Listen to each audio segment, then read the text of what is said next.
Georgia-Pacific is one of the top pulp and paper forest products manufacturers in the world. We are an assembly of manufacturing assets that has been acquired over a long history of time, combined with investment in new facilities.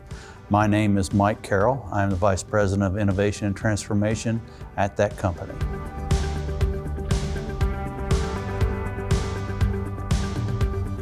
I think there's been a lot of misdirection in this space. And what you would say is that everybody's kind of focused on the incremental gains around Industry 4.0. And really what everybody's after is if you step back and you say, why am I doing this, right?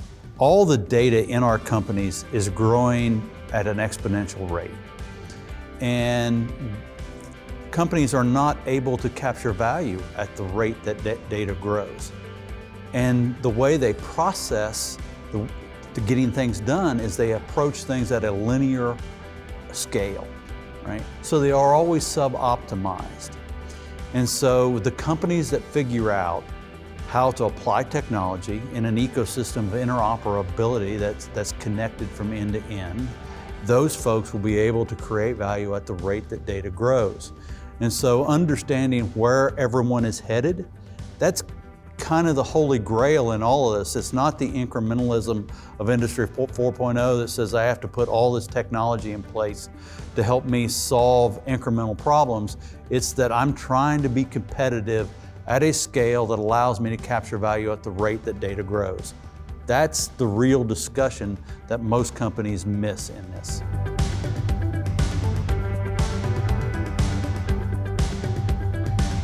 The main obstacles preventing that really come down to us and the way we get things done.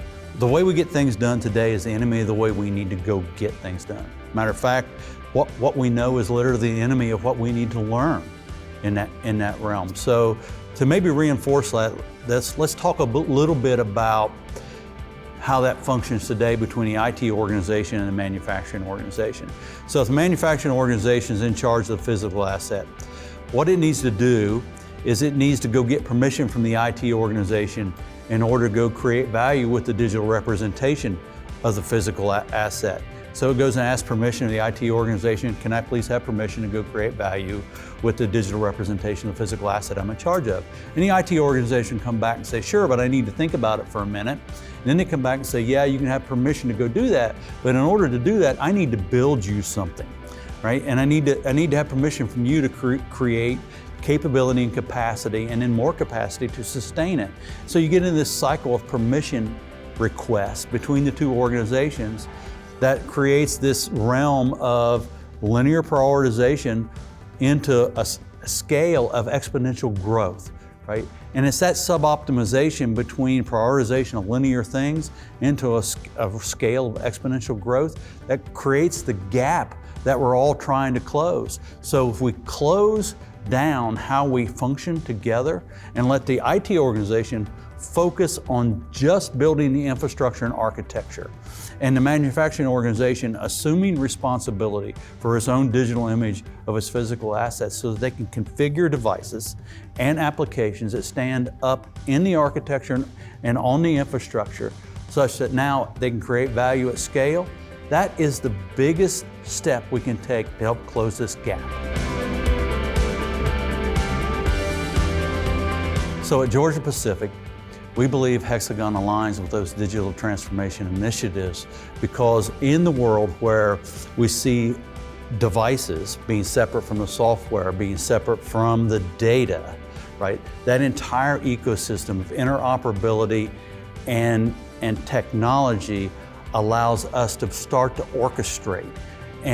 And Hexagon brings the ability to develop trust. So we have to have the cybersecurity trust across the entire ecosystem or none of this stuff works.